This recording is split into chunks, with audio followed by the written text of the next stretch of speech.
Olá, pessoas. Estamos aqui começando mais uma live. Você está aí vendo no seu Instagram umas 30 lives acontecendo ao mesmo tempo, então somos mais uma. Mas vamos fazer uma live muito legal, né? Deixa eu chamar aqui o pessoal da Unijorge, certo? Que está idealizando essa live. Mas eles precisam entrar, né? Então vamos esperar aqui. Chegou Moisés. Olá, Moisés, Nery, Jéssica Alves. Dulce Decorados, bem-vindas vocês todos. Matheus já entrou. Matheus vai ser aqui o nosso ilustre convidado dessa live. Matheus esteve conosco no acampamento, certo? Então vou aqui já convidar.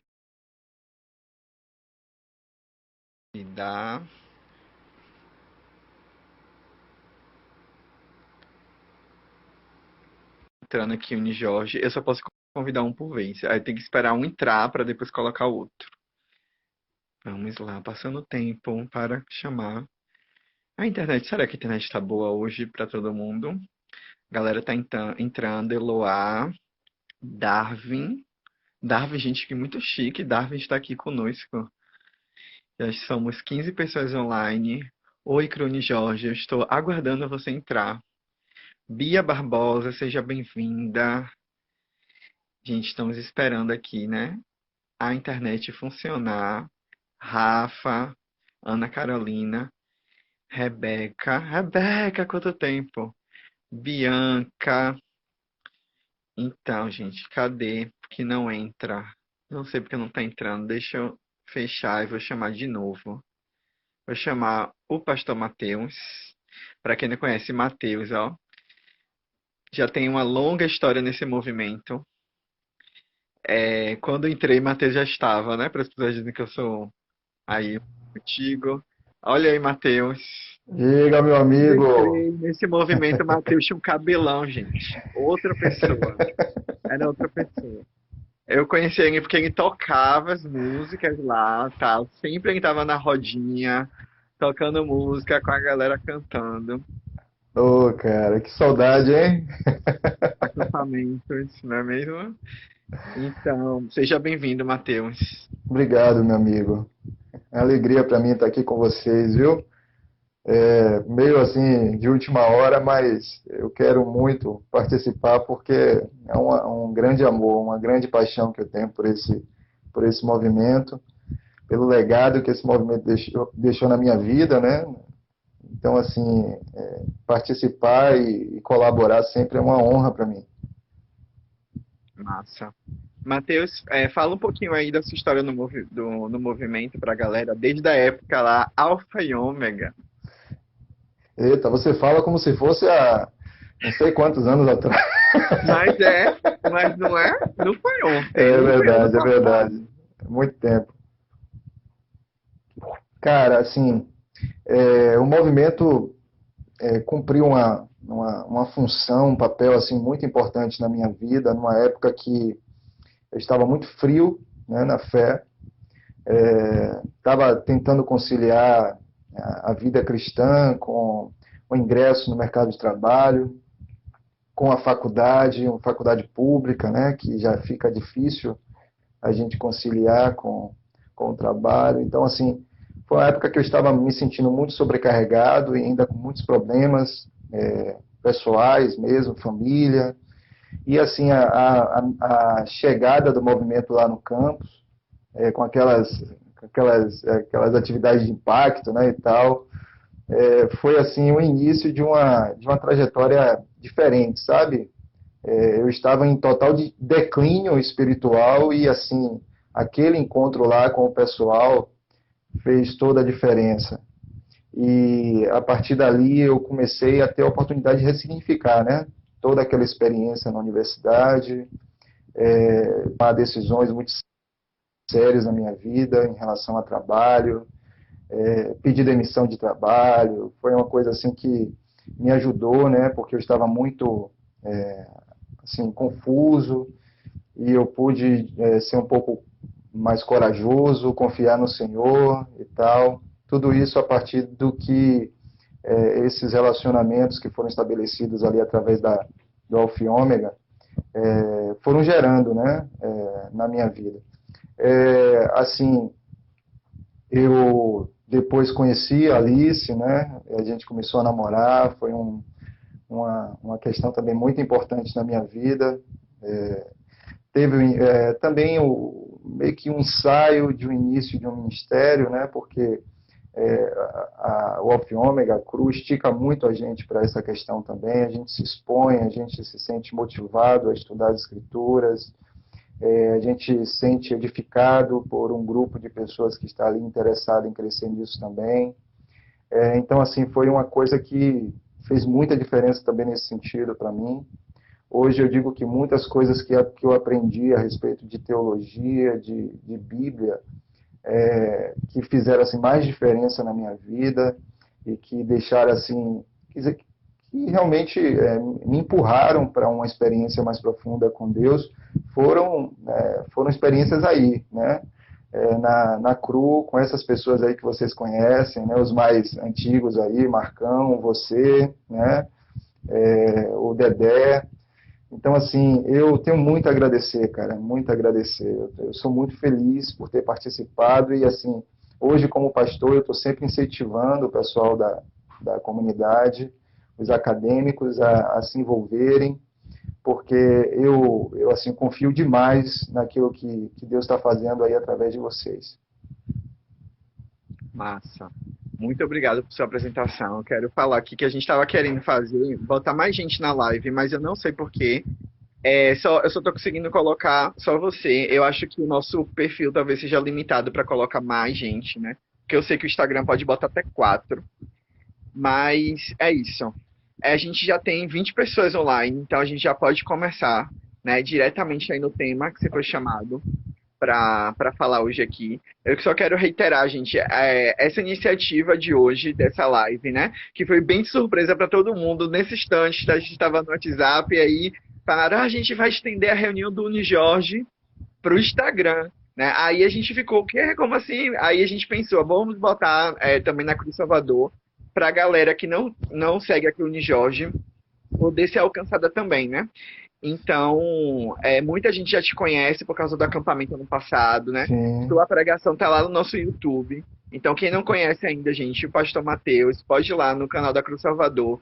Tem uma pregação dele no acampamento que foi muito boa, né? Então, ele também estava em outras atividades com a gente, como o TPM TDH, que é o Tempo para Mulheres e Tempo de Homens, onde ele foi junto com a Alice, que é sua esposa, também atuou bastante no Alfa e Ômega, né? Quando eles estavam juntos na universidade.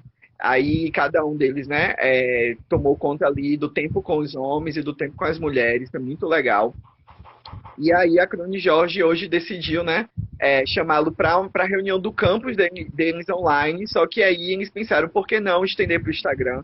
E estamos aqui, né, para todo mundo. Então, galera da Unijorge, parabéns pela iniciativa. E todo mundo que está acompanhando aí pegou essa live meio que surpresa.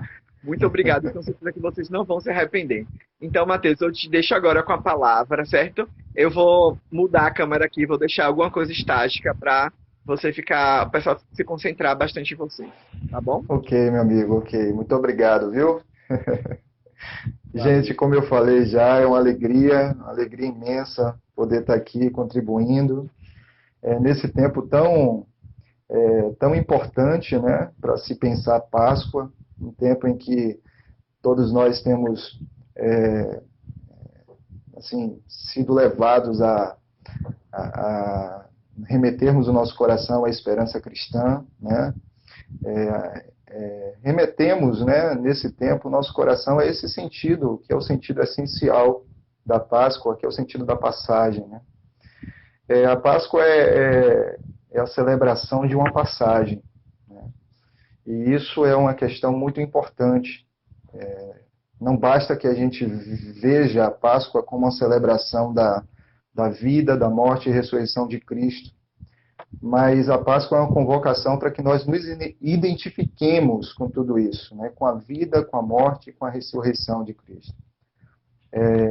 Isso está muito presente no sentimento judaico a respeito da Páscoa, onde eles celebram não somente um feito do Senhor de tirar um povo de uma situação de escravidão e levá-lo a uma terra prometida, mas deles se verem como esse povo, né? De eles festejarem sendo este povo, né? Esse povo que vivenciou essa atitude redentiva de Deus em função deles, né? Esse resgate. Então, gente, a Páscoa é essa convocação para uma experiência pessoal de passagem. É uma celebração que juntos, né, nos colocamos com alegria diante do Senhor por toda essa obra de resgate. Eu fico pensando que em 40 minutos não vai dar para a gente explorar tantos aspectos da Páscoa. Então, eu resolvi focar em um aspecto bem interessante, né, que eu acho assim, muito importante para a gente tratar aqui hoje, tá certo? Que é o aspecto da ressurreição. A ressurreição é um ponto em que a Páscoa ela pode ser assim, não sei se eu seria justo dizer que ela poderia ser resumida, né? Porque na verdade todos os aspectos da Páscoa são importantíssimos e precisam ser estudados, né, meditados, mas na ressurreição a gente vai entender muitos aspectos que vão fazer tudo ter sentido, né, que vão, na verdade, convocar a gente para dar o real sentido a tudo. Eu falo isso porque eu tenho tido a impressão que nesses dias, né, nós temos uma tendência muito forte a esvaziar um pouco o sentido real do cristianismo bíblico ao sermos fracos em nossa expectativa escatológica. Somos uma igreja, a igreja atual é uma igreja muito fraca, né, em relação à expectativa escatológica, em relação ao que se crê do futuro. Então, é uma igreja que, na verdade, está muito ainda presa ao vício da contemporaneidade na experiência imediata, na sensação, na emoção. A igreja acaba, com tudo isso, desviando seus olhos da esperança, né, daquilo que de fato crê que está para acontecer. Deus, ele na Páscoa, ele está dizendo o seguinte: ele está vendo a situação, ele está vendo a realidade concreta, né? Mas ele está transferindo a gente para uma realidade que ainda não se concretizou, uma realidade que ainda está em processo, né? Então a Páscoa é exatamente a celebração de nós termos sido inclusos, né, nesse processo que vai resultar em algo que o nosso coração precisa hoje estar ardendo por ele. E esse ardor, e esse queimor real dentro do coração, ele faz, inclusive, muitas coisas durante o processo serem determinadas, né? Essa é a questão. Então, a qualidade ao nível de ardor, de queimor, de atenção, de expectativa a respeito desse futuro. Então, por isso é que no momento de se falar da Páscoa, vale-se muito a pena que a gente entenda a profundidade do que representa a ressurreição. Então, por isso que eu gostaria de que a gente foque, né, nesse aspecto mais particular da Páscoa, tá certo? Então, assim, em relação à ressurreição, é muito interessante que a gente note que é um pressuposto bíblico, né, que sem ele as epístolas perderiam todo o sentido, né? Todo o Novo Testamento, tudo que foi escrito, né, pelos apóstolos, ficaria sem chão. O aspecto da ressurreição é um aspecto indispensável. E o interessante é que as Escrituras, mesmo falando isso tão abertamente como Paulo falou em 1 Coríntios 15, né, ainda tem teologias hoje nascendo, tentando negar que houve de fato uma ressurreição, ou tentando, de certo modo, descaracterizar a ressurreição que houve, entendeu? Então, há quem diga hoje que a ressurreição foi uma ressurreição de um corpo espiritual, sei lá, metafísico, alguma coisa nesse sentido. Tem muita coisa sendo falada hoje nesse sentido, que tenta tirar a materialidade da ressurreição de Cristo. Isso condiz muito com o espírito desse tempo, né? Um tempo em que, na verdade, se tenta não crer na concretude do que as Escrituras falam, relatam, sabe? É um tempo que se tenta, na verdade, usar de metáforas, de simbolismos e tal, e se tenta, na verdade, tocar uma vida cristã baseada em tudo isso, né? Só que a vida cristã que as Escrituras nos mostram, né, o cristianismo primitivo, o cristianismo dos apóstolos e dos seus discípulos, é um cristianismo que se crê efetivamente na ressurreição do Cristo, num céu que existe como um lugar e não como uma metáfora, se crê num trono onde esse Cristo está sentado. Essa concretude é real. O cristianismo bíblico, ele não é embasado numa fé em fumaça, em metáforas, em coisas que, na verdade, não pode se pegar. Isso é uma questão que, infelizmente, desvirtuou muito a igreja, né, dessa característica que a gente nota, por exemplo, nos mártires ou no cristianismo dos apóstolos, né? Então, isso é uma questão que hoje a gente precisa pensar, queridos.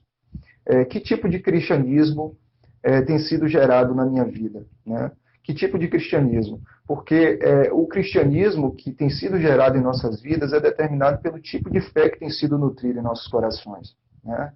É uma fé em que nós precisamos acreditar na Bíblia, tal como a Bíblia se apresenta para nós, para que o nosso cristianismo seja o cristianismo bíblico, né? Para que o nosso cristianismo seja o cristianismo dos apóstolos, para que a gente edifique sobre o fundamento dos apóstolos e dos profetas, né? Então, se a gente inventa coisas, se a gente tenta, de algum modo, elaborar uma via paralela de explicação que não é a bíblica, um outro tipo de cristianismo que a gente talvez não valha nem a pena chamar de cristianismo, vai estar sendo gerado através disso, né? Então, eu já inicio, eu gostaria que a gente lesse um texto bíblico, que é o 1 Coríntios 15, do verso 12 ao 15, onde Paulo diz assim: ora, se prega que Cristo ressuscitou dentre os mortos, como dizem alguns dentre vós, ora, se prega que Cristo ressuscitou dentre os mortos, como dizem alguns dentre vós, que não haja ressurreição de mortos. E se não há ressurreição de mortos, também Cristo não ressuscitou. E se Cristo não ressuscitou, logo é vã a nossa pregação. E também é vã a vossa fé. E assim somos também considerados como falsas testemunhas de Deus, pois testificamos de Deus que ressuscitou a Cristo, o qual, porém, não ressuscitou, se na verdade os mortos não ressuscitam. Então, Paulo, nessa passagem aqui, ele está fazendo uma consideração importantíssima para esses dias nossos, né? Era muito importante naqueles dias e muito importante nesses dias nossos, né? Porque ele está atrelando a ressurreição dos mortos, né? Ele está vinculando duas temáticas importantíssimas, né? Que é a ressurreição dos mortos, a nossa ressurreição dos mortos, e a ressurreição do Cristo. Ele está dizendo, se a gente não pode acreditar que há ressurreição de mortos, como é que ficaria, então, a questão da ressurreição de Cristo? Né? Toda a nossa pregação é baseada nessa verdade, que Cristo ressuscitou dos mortos. Então, vocês estão querendo tirar do cristianismo uma fé que, na verdade, é básica, né? É elementar. Toda a construção é baseada nisso. O próprio Paulo vai dizer em outros momentos que há poder na revelação da ressurreição. Há um poder significativo. Oi, Matheus. Opa! Desculpa aí, caiu, mas pode voltar. Tá Tranquilo, bom? amigo. Um jogo rápido. Então, um aspecto importantíssimo sobre a questão da ressurreição é que, na verdade, ela faz de Cristo a primícia, né, de um novo tipo de vida humana. Então, assim, Cristo ressurreto, ele é a primícia de um novo tipo de vida humana sobre a terra, né? Ele ressuscitou, passou 40 dias sobre a terra, e sendo ali para nós a primícia, né? A primeira parte de um novo estilo de vida, um novo tipo de vida, um novo tipo de matéria humana sobre a terra, sabe? Então, esse aspecto, ele é muito interessante, muito importante, né? Porque, na verdade, ele vai remeter a gente para uma questão essencial da Páscoa. A Páscoa é uma transição para alguma coisa. Então, é transição para quê? Foi somente Cristo que transicionou? Foi somente Cristo que passou da morte para a vida? Não, eu me identificando com esse Cristo vivo, eu me identificando com esse Cristo morto e me identificando depois com esse Cristo ressurreto, vou perceber que, na verdade, ele ressurreto é a minha missão de vida. É aquilo que me inspira, né, para esse processo que eu estou vivendo. Eu preciso enxergar nesse Cristo ressurreto, e por isso preciso estar com os meus olhos sobre ele, aquilo que é o meu objetivo, né? Chegar à estatura desse varão perfeito, né? Chegar à estatura daquele em quem o prazer de Deus incide, né?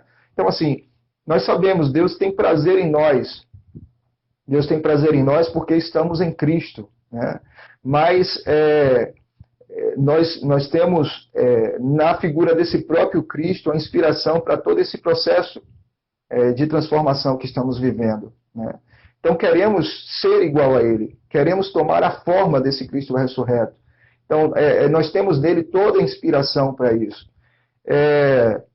E aí, gente, esse cristianismo que ignora o Cristo ressurreto, ou que tenta ressignificar, ou tenta dar novos sentidos, né, ao que as Escrituras falam, é um cristianismo que corre muito risco de perder essa referência de transformação, né?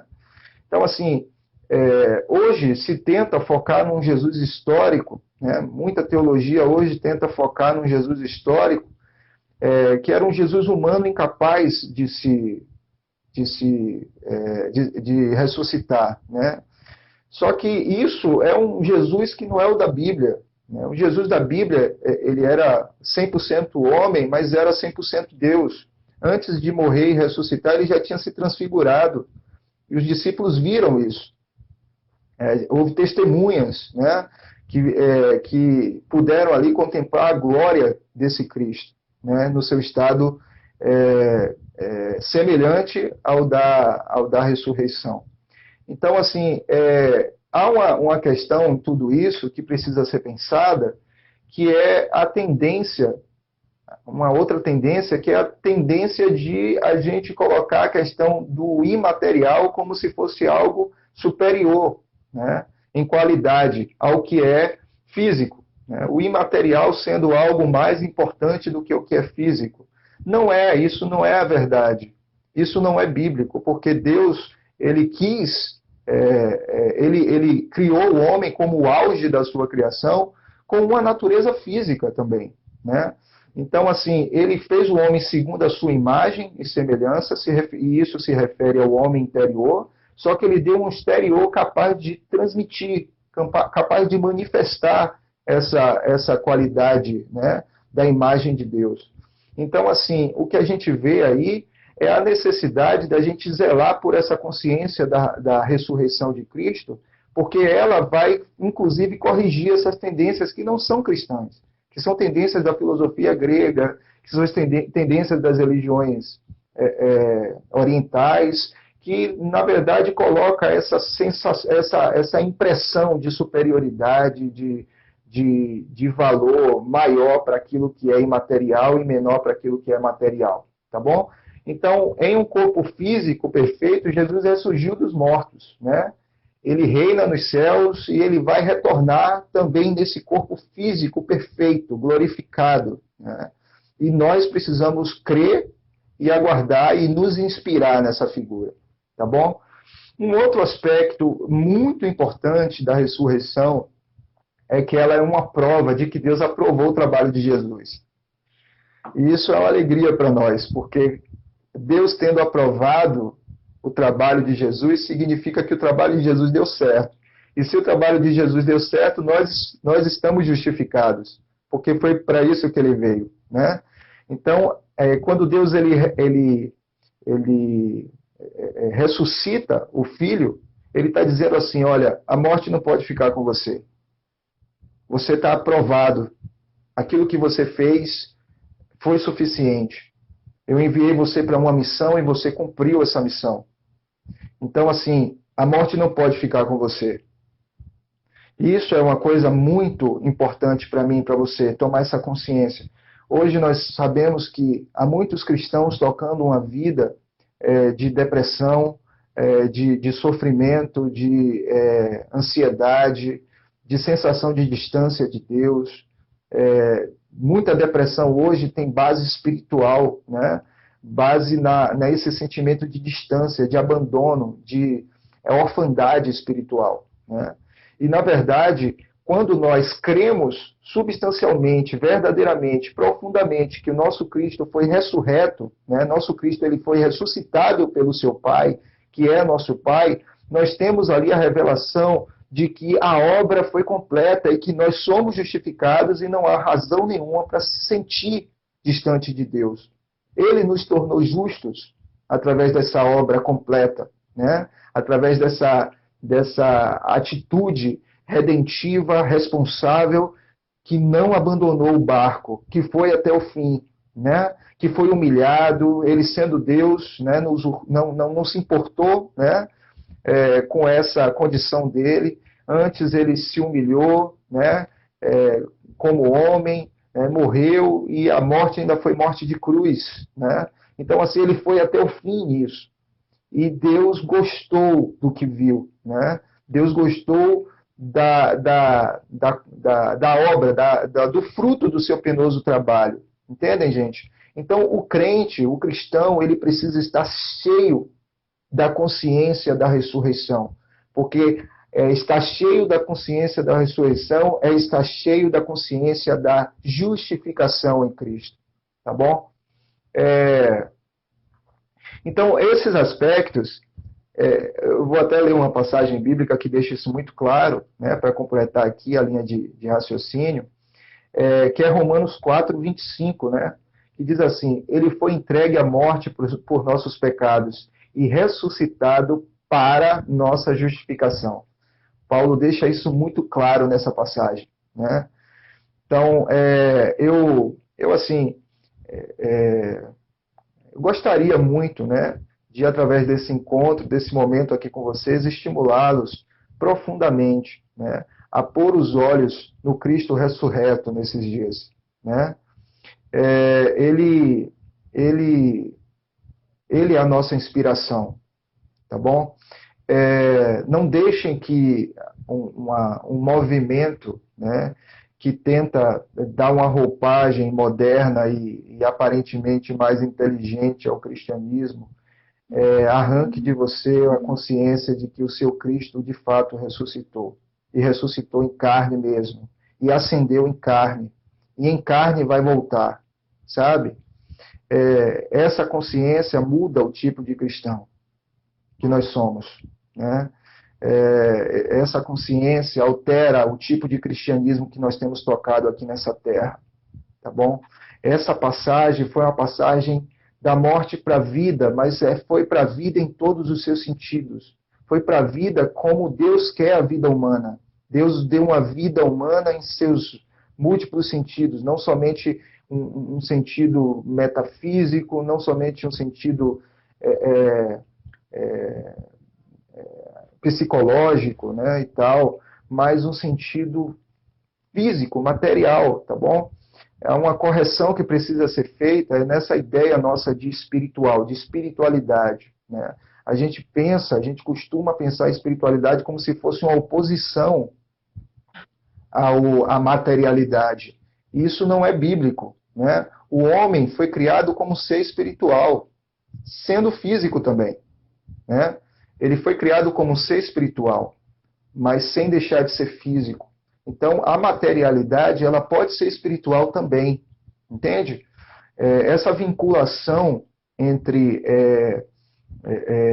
materialidade e corrupção, ela não é uma vinculação cristã, não é uma vinculação bíblica, tá bom? Porque o que a gente vê é Deus criando o homem como um ser espiritual, né? E esse homem, esse ser espiritual, com toda a sua materialidade, com toda a sua corporeidade, né? Então é importantíssimo que a gente dê conta, né, de que em Cristo, o Cristo ressurreto, ele vem para nos revelar a verdade sobre nós, né? Não mais a mentira causada pelo pecado, não mais o impostor que o pecado fez nós assumirmos, né? Mas a verdade que está na mente de Deus a nosso respeito, né? Seres com a sua materialidade, mas sem perder a sua essência espiritual, sem perder a sua natureza espiritual. Isso é o que nós somos em Cristo. Esse foi o trabalho que Cristo veio fazer. E essa é a passagem, esse é o lugar para onde estamos passando. Essa é a nossa Páscoa. Essa é a nossa celebração. Que nesses dias de Páscoa, né, nós estejamos nos enchendo dessa consciência. Para onde eu estou passando? Né? Eu estou passando de onde para onde? Que processo é esse? Para onde esse processo vai me levar? Né? Qual é a direção? Né? A direção é Cristo. Né? Por isso que as Escrituras deixam muito, em várias passagens, né, acendem essa nossa atenção, né, para Ele, né, de fixarmos os nossos olhos nele, no autor e consumador da nossa fé, né, de mantermos, né, de procurarmos nos encher do seu sentimento, de olharmos para o alto, não estarmos perdidos nas coisas daqui da terra, né? Então, o que a gente nota, por exemplo, é que esse cristianismo que perde a noção do Cristo ressurreto é um cristianismo que facilmente desloca a sua atenção para outras coisas, que não aquilo que Deus está fazendo. É um cristianismo que põe os seus olhos nas riquezas, que põe os seus olhos na glória humana, que põe os seus olhos nos processos, nas fortalezas, nos impérios que os homens querem construir. Né? O cristianismo que põe os seus olhos no alto e vê o Cristo ressurreto reinando, né, à direita de Deus, é um outro tipo de cristianismo. É um cristianismo que tem a ver com morte, com cruz, né, com a esperança daquilo que está por vir. Né? Então, é isso, gente, é isso aí. Elevo meus olhos para o monte de onde vem o meu socorro. Pode elevar mesmo. Interessante que isso me lembra, né, o que aconteceu na Transfiguração. A Transfiguração foi um momento em que eles subiram a um monte, né? E monte tem esse significado, né? Esse significado de contato entre a realidade espiritual com a realidade terrena, né? Então, onde é como se fosse um contato, uma conexão, né? Ele tem muito esse simbolismo na Bíblia. É quando o homem acessa a realidade dos céus. Então, ali aconteceu a transfiguração, né? Em um monte. A Bíblia não diz que monte foi, mas aconteceu uma transfiguração, que foi o quê? Foi quando Cristo, né, antes da sua morte, se revelou aos discípulos na sua condição glorificada, né, para que os discípulos tivessem acesso, entendessem, né, conhecessem. Né. E Jesus até falou que não era para eles falarem o que eles viram antes da morte, da ressurreição. Então, o que é que Jesus está fazendo ali? Jesus está fazendo a gente ter uma chance de perceber o que é essa realidade dos céus, né? O que é essa expectativa, né, escatológica que nós guardamos como cristãos. Que expectativa é essa? Expectativa de quê? Do que vai acontecer? Então, o que vai acontecer é isso. Os nossos corpos vão assumir aquela forma Os nossos corpos vão assumir a forma que nos foi revelada nele. Ele é a primícia desse processo. Entende? Então, queridos, acendam o coração de vocês nesses dias para isso. Celebrem a Páscoa conscientes desse processo, tá bom? Que Deus abençoe a Páscoa de vocês, que Deus abençoe esse tempo de vocês, que seja um tempo realmente do coração ferver de amor por Cristo e pela sua obra, tá bom? Que as faculdades, as turmas, né, que vocês fazem parte, os grupos, né, da CRU, espalhados aí pela cidade, pelo estado, pelo nosso país, sejam impactados por esse nível de consciência, tá bom? Esse nível de expectativa escatológica, de amor por aquilo que Deus está fazendo, tá bom? Esse é o nosso processo. Que Deus abençoe, espero ter contribuído aí para aquilo que vocês têm buscado nesse tempo, tá bom? Deus abençoe vocês.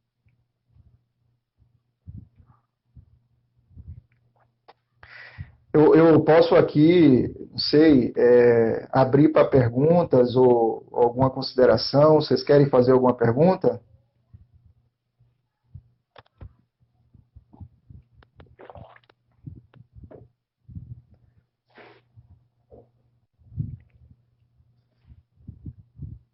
Valeu, meu amigo. Tamo junto. Conte comigo, viu? Sempre que precisarem. Gente, vocês me ouvem, meu celular, eu não consigo ouvir mais nada. Alguém fala aí nos comentários, eu vi Matheus parou de falar, eu vim pra cá, não tô ouvindo nada. Matheus, você tá me ouvindo? Faz assim. Estou te ouvindo muito bem, amigo. Muito bem. Certo, eu não te ouço. Que situação. Mas muito obrigado por sua participação aqui hoje, tá bom? Com certeza aí estaremos, né, ao longo do ano ainda te chamando para mais coisas, como a gente chamou Ô, no amigo. passado. Obrigado a todo mundo que está em casa, que apareceu para essa live surpresa, né? A gente está com uma programação aqui semanal na Cruz Salvador. Olhem as nossas publicações no feed, a gente está tendo live, está tendo encontros que chama de comunidade digital, onde a gente vai estudar um assunto juntos, né? A gente vai fazer ainda coisas diferentes que a gente ainda não fez nesse tempo de confinamento, então fiquem ligados aqui. E também quero agradecer mais uma vez ao Unijorge por estar, né, idealizando aqui essa live de hoje.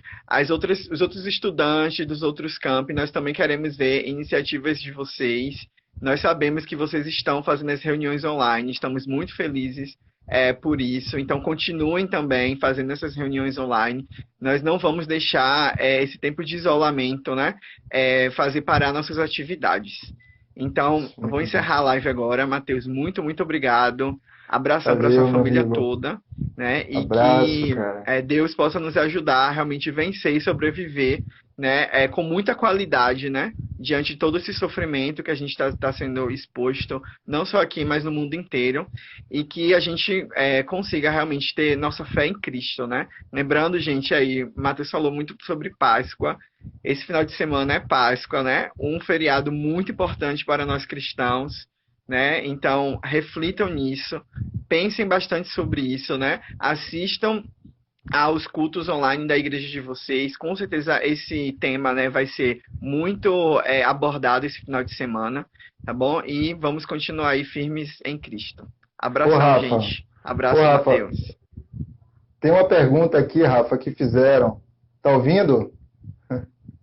Opa, Matheus, tá me vendo? A Tô transmissão caiu sim, aí. cara. Tá dando Foi pra me porque ouvir no tinha uma meu? pessoa fazendo uma pergunta. E aí Deixa eu ver. eu. Sim, pode falar. Você viu, não foi? Vi. É, ela perguntou sobre ministério, não foi? Alguma coisa como foi que eu me interessei pelo ministério. Você lembra o Exatamente. nome da pessoa? Foi Bruno. Deixa eu ver se a galera vai entrar aí. Porque caiu, eu acho que o tempo é, estourou e aí tem que esperar a galera entrar. Mas, desde já, agradeço pelo pessoal da Cruz Salvador que disponibilizou a rede. Agradeço a você também que nos prestigiou com essa palavra poderosa, né, que reafirma a importância de entendermos a ressurreição de Cristo. e de viver e transmitir isso. Se ele não aparecer aí, você fala para quem está aí, e aí não sei se fica disponível depois, e aí ele vê. Mas jogue duro, pode explicar aí. Ok. Assim, cara, foi uma experiência muito vinculada ao que aconteceu na universidade. Na verdade, eu já tinha uma certa participação ativa na igreja, né? Passei muito tempo na igreja envolvido com atividades ministeriais, música, discipulado e tal. Mas o que aconteceu comigo aí na universidade, né, através do trabalho do Alfa e Ômega, foi muito determinante, porque, primeiro, me possibilitou funcionar a partir das Escrituras, né? A partir daquilo que eu estava crendo de fato nas Escrituras e não mais tanto a partir do que a igreja simplesmente mandava fazer, entendeu? Então, essa questão fez muita diferença. Eu comecei a buscar, de fato, o meu envolvimento ministerial a partir daquilo que ardia no meu coração com o estudo das Escrituras Sagradas. Essa daí foi o grande legado, assim, que eu posso reconhecer da minha participação da CRU em meu despertamento vocacional. Amém, amém. Mateus, eu não sei se Rafa falou, Mateus é pastor da Casa Farol, não é isso? Que agora mudou de nome. Casa Farol. Recentemente, antes era Ceifar. Explica pra galera o que era o Ceifar. O Ceifar é um centro integrado de formação e aperfeiçoamento, né? Voltado para a questão da restauração, né? A expectativa da restauração de todas as coisas. Então, a gente busca atuar dessa forma. O Ceifar continua trabalhando no esquema de centro integrado, né? Porque, na verdade, a gente integra diversos trabalhos, né? E também integrado no sentido de também buscarmos a integração da igreja, né? De sermos esse espaço de integração da igreja também, de uma perspectiva mais ampla, né? Mas aí a gente recentemente mudou o nome, porque a gente tem entendido que a palavra Casa Farol, né, essa expressão Casa Farol, parece condizer mais com aquilo que a gente tem sentido para esses dias, né? Aquilo que a gente tem percebido para esses dias. Então, a gente fez essa mudança de nome recentemente, mas a lógica do trabalho continuou mesmo. Amém. Para quem não conhece, a Casa Farol, né, que quando eu fui lá era Ceifar ainda, é um ambiente muito acolhedor, assim como nós carregamos essa questão, essa identidade, uma comunidade acolhedora. A igreja que o Mateus pastoreia ao lado de Daniel e Júnior, não é isso? Isso. É um ambiente muito acolhedor, um ambiente profético. Recomendo que vocês possam ir lá para ouvir mais de Deus. Então é isso, galera. Vou tentar publicar aqui depois esse trecho final, mas vou orar para encerrar. E valeu, tamo junto. Obrigado, viu, Matheus, mais uma vez. Valeu, amigo. Conta.